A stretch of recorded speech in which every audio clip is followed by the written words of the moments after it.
আমি সকল ছাত্র ভাইদেরকে আমার সালাম। যে কারণে স্বাধীনতাটা পেয়েছে, সবাই গণতন্ত্রটা পেয়েছে।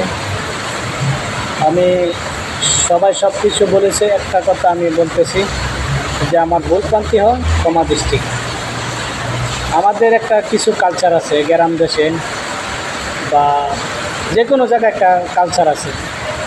যদি দুই পক্ষে ঝগড়া হয়, ঝগড়া এটা মিসমাট করে দেওয়া হয় না, এটার একটা বড় করে থানার পুলিশ দেওয়া হোক বা যে কোনো গ্রামের সরকার দেওয়া হোক, ত্যান করবো তোরা এটা উল্টা কর, এটা কর।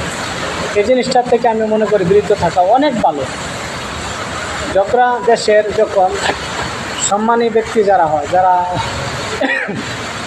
মানুষ সম্মান দেয়, এই সম্মানটা তারা লাগতে পারে না।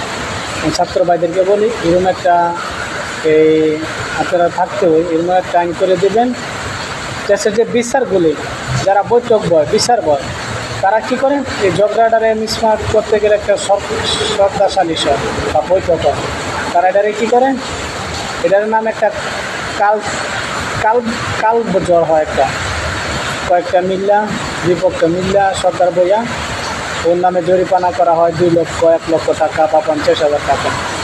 এই টাকাটা যারা দিব তুললা, এই টাকাটা ও পায় না, তো ওই টাকাটা সব দিয়ে সর্দারে খাই এলাম ভাই। সর্দারে তোমাদেরকে সম্মান দেয়, তুমি ওর টাকাটা খাইবা কিসের লেগে, আর জরিমানাটা হবে কিসের লেগে?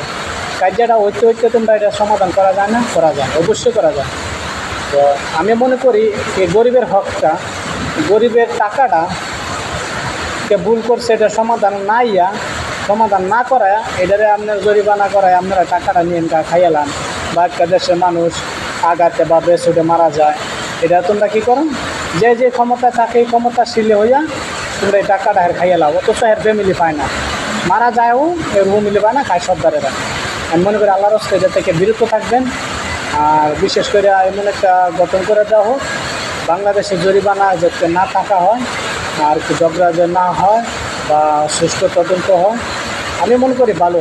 আমি মনে করি ভাই, এ টাকাটা না খাইয়া, এই টাকাটা আমরা না খাইয়া কি আমরা চলতে পারবো না? চলতে পারবো ভাই। মরলে বলে না যে পাপকে পাপে ছাড়ে না। এই যে সরকারি 16টা বছর এমন কালফিট করে গেছে, থাকতে পারছে? স্বৈরাচার থাকতে পারে না, তো আপনারাও থাকতে পারবেন না ইনশাল্লাহ। তো আল্লাহর কাছে আত্মসমর্পণ করতে হবে, কিন্তু এটার জব দিতে হবে আপনারা। তো আমি বলি করি, সাবধান হয়ে যান।